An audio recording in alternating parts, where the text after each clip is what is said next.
अस्सलाम वालेकुम, कैसे हैं आप सब। आई होप आप सब बिल्कुल ठीक होंगे। हम लोग भी ठीक हैं अल्हम्दुलिल्लाह। तो अभी इधर सुबह हो चुकी है और सुबह उठते साथ ही मैं सबसे पहले अपने ये जो फ्लावर्स हैं बड़े प्यारे प्यारे से खिले हुए होते हैं ये देखती हूँ पहले।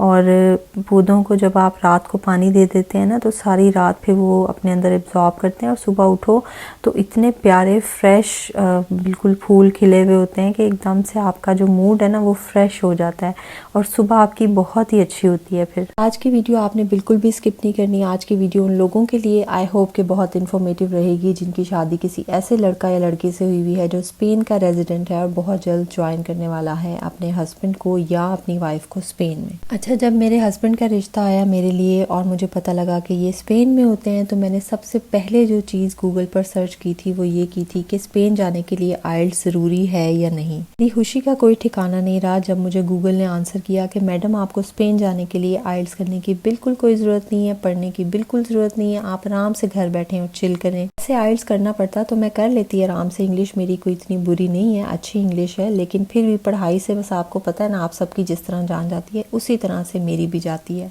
तो आइल्स ना करने की खुशी में मेरी इनके साथ शादी हो गई और मैंने कहा अब ज़िंदगी से सारे इम्तहान ख़त्म हो चुके हैं और कोई पेपर नहीं देने पड़ेंगे, मुझे कोई स्टडीज़ नहीं करनी पड़ेंगी। लेकिन मेरे सारे ख्वाबों पर फिर गया पानी और शादी के फर्स्ट वीक में ही हस्बैंड ने एक बड़ी प्यारी सी बुक लाकर मुझे पकड़ाई और उन्होंने कहा कि इस बुक को घोल कर पी जाओ और ये पूरी बुक तुम्हें याद होनी चाहिए। बुक पर बड़े ही प्यारे अल्फाज में लिखा हुआ था, आइए हमारे साथ स्पेनिश सीखिए। और उस बुक को मैंने हाथ में पकड़ा, पहला पेज उसका खोला तो मुझे जी दिन में ही तारे नज़र आना शुरू हो गए और मैंने उस बुक को अपने बेड साइड टेबल की लास्ट वाली ड्रॉर में पीछे करके रख दिया। हस्बैंड मेरे अगले दिन उठे और कहते हैं कि तुमने बुक पढ़ी थी, बुक पढ़ के देखी थी, कैसी लगी तुम्हें, मुश्किल तो नहीं लगी। और मैंने बड़ी फर्माबरदार बीवियों की तरह गर्दन हिला दी कि हाँ जी जब आप चले जाएंगे तो सारी बुक बैठ के आराम से पढ़ लूँगी और उसको याद भी कर लूँगी। लेकिन वो दिन और स्पेन आने तक का दिन मेरा ख्याल से कि उस बुक को मैंने 3 से 4 बार ट्राई किया खोल के पढ़ने की, लेकिन बस आंखों के आगे मेरे तारे ही नज़र आना शुरू हो जाते थे तो मैंने इसको बंद कर देती थी। और मैंने कहा कि जब मैं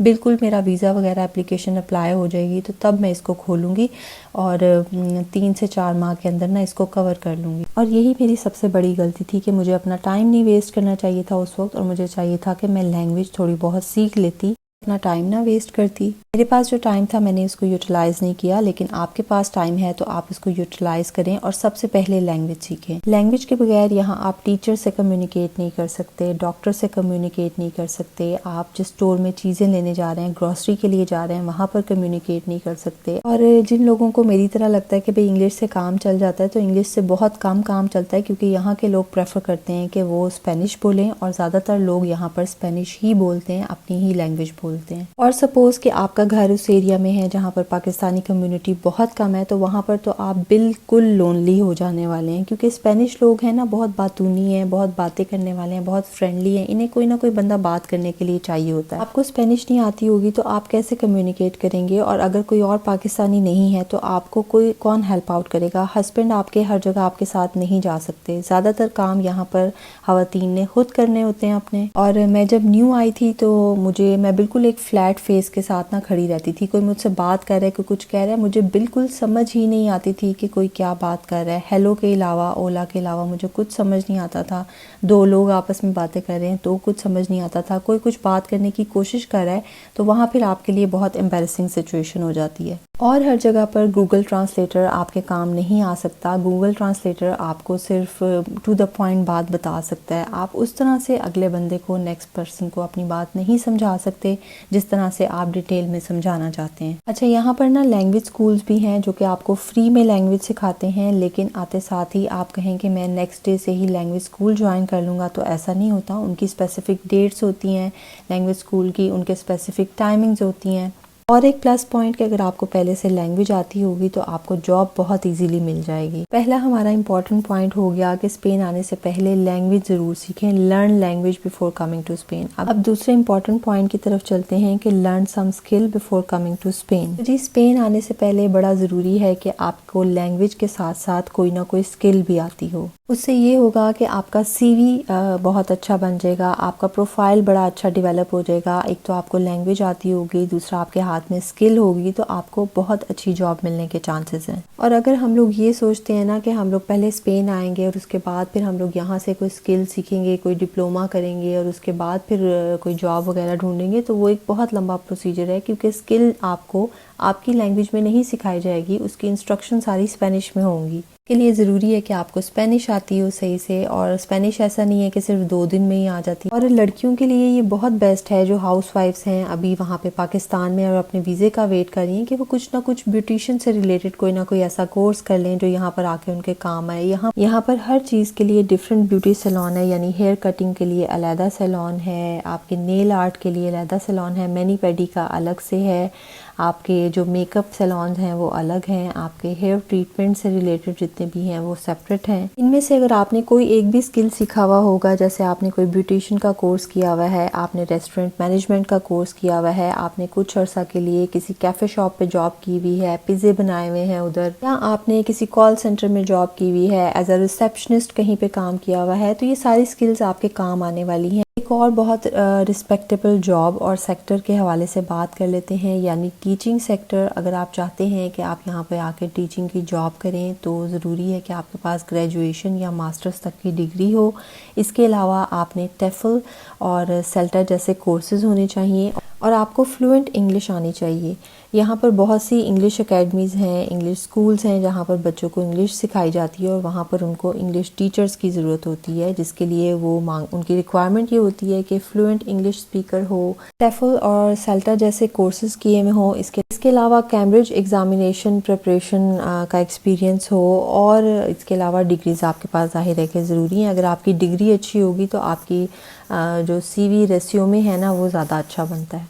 इसके अलावा कोई एक टेस्ट होता है, वो शायद अगर आप क्लियर कर लें तो फिर आपको एक इंग्लिश का सर्टिफिकेट दे देते हैं, और उस सर्टिफिकेट से फिर आपको इंग्लिश टीचर की जॉब मिल जाती है किसी भी स्कूल में।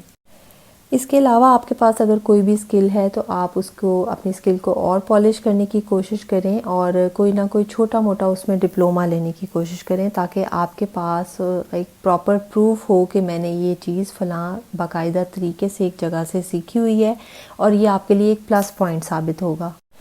एंड सपोज़ कि यहाँ पर ज़्यादातर लोग आकर जॉब ढूंढते हैं, अगर कि हमने रेस्टोरेंट पे काम करना है, या हमें किसी बड़े अच्छे से रेस्टोरेंट में 5 स्टार में, 3 स्टार में, 4 स्टार में जॉब मिल जाए, तो उसके लिए ज़रूरी है कि आपके पास पाकिस्तान का ही किसी 1-2 रेस्टोरेंट्स का एक्सपीरियंस होना चाहिए, कुछ अरसा वहाँ पर काम करें। और अब तो पाकिस्तान की डिफरेंट सिटीज़ में बहुत से कोर्सेज़ करवाए जा रहे हैं, जैसे कि होटल मैनेजमेंट के, शेफ़ के, और किचन असिस्टेंट से रिलेटेड, और इसमें बाकायदा फिर आपको इंटरनेशनल लेवल का डिप्लोमा दिया जाता है जो कि इंटरनेशनली अप्रूव्ड होता है। आप और सपोज़ कि आपके पास ग्रेजुएशन डिग्री नहीं है, आपके पास इंटर तक डिग्री है, तो आप जितनी भी हाउसवाइफ्स हैं और पाकिस्तानी लेडीज़ हैं तो वो डिफरेंट स्कूल्स में किंडरगार्टन में जॉब करके एक्सपीरियंस हासिल कर सकती हैं, और उसी एक्सपीरियंस की बेस पर उनको बाहर फिर जब वो बाहर मूव होती हैं तो उनको जॉब ढूंढने में इतनी मुश्किल नहीं होती। एक आध कोई कोर्स करके तो वो फिर उनके लिए वो कोर्स ईजी होता है, क्योंकि ऑलरेडी वो उस सारे प्रोसीजर से रेलेवेंट होती हैं, उनको पता होता है कि स्कूल में किस तरह से बच्चों को डील करना है, किस तरह से हैंडल करना है, तो फिर जॉब आपके लिए ढूंढना बड़ा इजी हो जाता है। तो जी टाइम को यूटिलाइज़ कर लें टाइम पर ही, ताकि फिर टाइम आपके हाथ से निकल ना जाए। तो दौर ये बड़ा सख्त जा रहा है, तरक्की का दौर है, आगे बढ़ने का दौर है, और एक दौड़ सी लगी हुई है जिस दौड़ का हिस्सा आपने बनना है और अपनी मंजिल को हासिल कर लेना है। बस जी बातें करते करते पता ही नहीं चला, इतनी सारी हमने विंडो शॉपिंग कर ली। हम लोग इधर आए थे मरकातो सेंट्रल, यहाँ पे वेलेंसिया में है पुरानी ओल्ड मंडी, यहाँ से हमने कुछ विंडो शॉपिंग टाइप चीज़ की, कुछ इधर उधर देखी। बड़ी ही ज़बरदस्त मंडी है, और बड़ी दूर दूर से यहाँ पर बहुत से विलेजेस से यहाँ पर लोग अपनी चीज़ें सेल करने के लिए आते हैं। आई होप कि आज की वीडियो बड़ी इन्फॉर्मेटिव रही होगी उन लोगों के लिए जो कि पाकिस्तान में बैठे हुए इस वक्त अपने वीज़ाज़ का अप्रूवल का वेट कर रहे हैं। तो आई होप कि आप लोगों के वीज़े जल्द अज जल्द आपको मिल जाएं, और आप लोग जल्द अज जल्द यहाँ स्पेन में अपने फैमिली मेम्बर को ज्वाइन कर लें। और ये जो वेटिंग लिस्ट में लगना होता है ना, और ये जो टाइम गुजर रहा होता है 6 माह का, 1 साल का, जिस वक्त आप फाइल अपनी सबमिट करवाते हैं एम्बेसी में, और उसके बाद आप अप्रूवल का वेट कर रहे होते हैं, तो ये दिन गुजारना बड़ा ही मुश्किल होता है। और ये बात वही समझ सकते हैं जिसकी फ़ाइल इस वक्त सबमिट है एम्बेसी में, और सुबह शाम वेबसाइट चेक हो रही होती है कि यहाँ से कोई न्यू मैसेज आया, किसका वीज़ा लग गया है, कौन जा रहा है और हमारी कब बारी आने वाली। इतनी अच्छी वीडियो के बाद एक दफ़ा लाइक करना और चैनल को सब्सक्राइब करना और इस वीडियो को शेयर करना तो ज़रूर बनता है। तो वीडियो को कर दें शेयर और लाइक कर दें, मेरे चैनल को कर लें सब्सक्राइब। किसी और वीडियो में आपसे मुलाकात होगी। Thank you for watching. Allah हाफिज़।